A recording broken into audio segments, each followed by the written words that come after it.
एक रिलेशनशिप में husband wife की हाँ हाँ हमेशा कौन सही होता है? ये जेंडर के आधार पर तो नहीं तय किया जा सकता है कि स्त्री सही होती है या पुरुष सही होता है। कभी स्त्री सही होती है, कभी पुरुष सही होता है, और ये तो निर्भर करता है कि एक एक विषय को देखना पड़ेगा कि उस विषय में स्त्री सही है या पुरुष सही। लेकिन मैंने स्त्रियों को सॉरी मांगते हुए बहुत रेयर देखा है, हमेशा पुरुष ही बोल रहे होते हैं मेरी गलती है आखिर में। जो ज्यादा समझदार होता है वो जल्दी से सॉरी बोल देता है।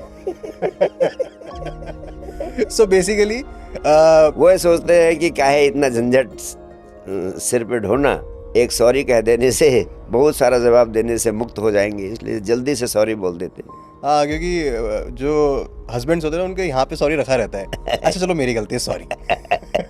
इस विषय को खत्म करते हैं। जी जी, दैट इज द वे।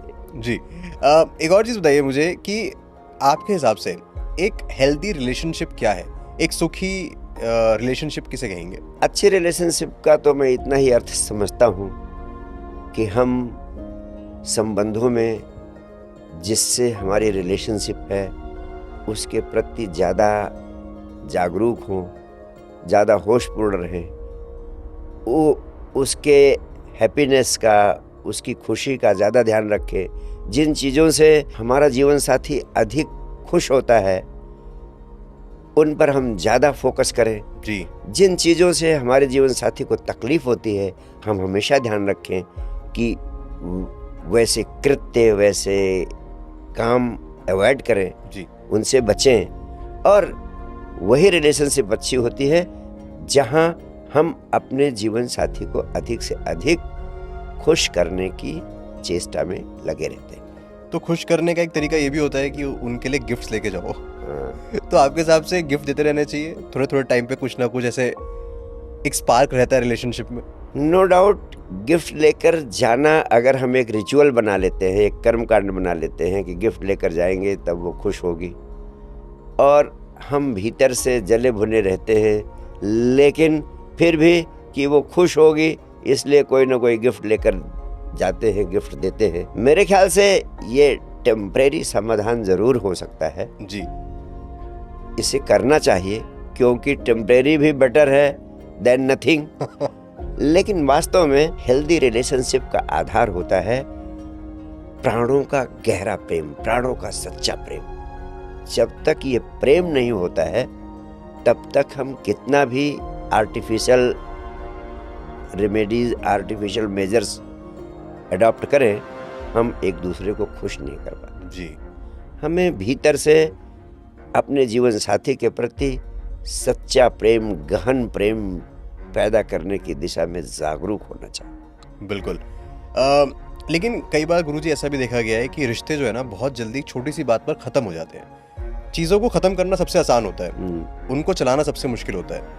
लोग एक इमोशन में, एक एग्रेशन में रिश्तों को तोड़ देते हैं। तो आप क्या बताना चाहेंगे, क्या सिखाना चाहेंगे कि रिश्तों को चलाएं ज़्यादा और तोड़ने पे कम ध्यान दें? इस पे आप क्या कहना चाहेंगे? निस्संदेह है, आपकी बात अर्थपूर्ण है कि रिश्ते टूट रहे हैं, उनको बचाने के लिए अगर हम निरंतर जागरूक नहीं रहेंगे जी, तो रिश्ते टूट जाएंगे। रिलेशनशिप कोई स्थायी रिलेशनशिप नहीं होती, इसको हर रोज सींचना, संभालना, संवारना पड़ता है।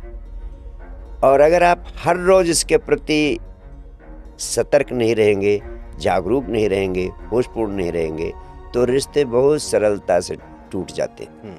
लेकिन रिश्तों को बनाना कठिन चीज है, इसलिए हमेशा ध्यान रखना चाहिए कि दिल के रिश्ते नाजुक होते हैं और नाजुक रिश्तों को कभी टूटने का अवसर नहीं देना चाहिए, क्योंकि टूटे से फिर ना जुड़त गांठ पर जाए। जी, रहीमन धागा प्रेम का मत तोड़ो चटकाए। अगर एक बार भी टूट जाता है प्रेम का धागा तो फिर जोड़ते हैं तो उसमें गांठ पड़ जाती, और गांठ पड़ जाने का मतलब है फिर कभी आपको उस प्रेम के सूत्र का, प्रेम के धागे का, उस प्रेम के संबंध का पूरा आनंद नहीं मिल पाएगा। जी, इसलिए हमेशा ध्यान रखें प्रेम संबंधों में गांठ न पड़ने पाए, और इसके लिए ज़रूरी है कि हमेशा अपने जीवन साथी की छोटी छोटी भावनाओं का, छोटी छोटी संवेदनाओं का ध्यान रखें और उसके प्रति जागरूक रहें। बिल्कुल।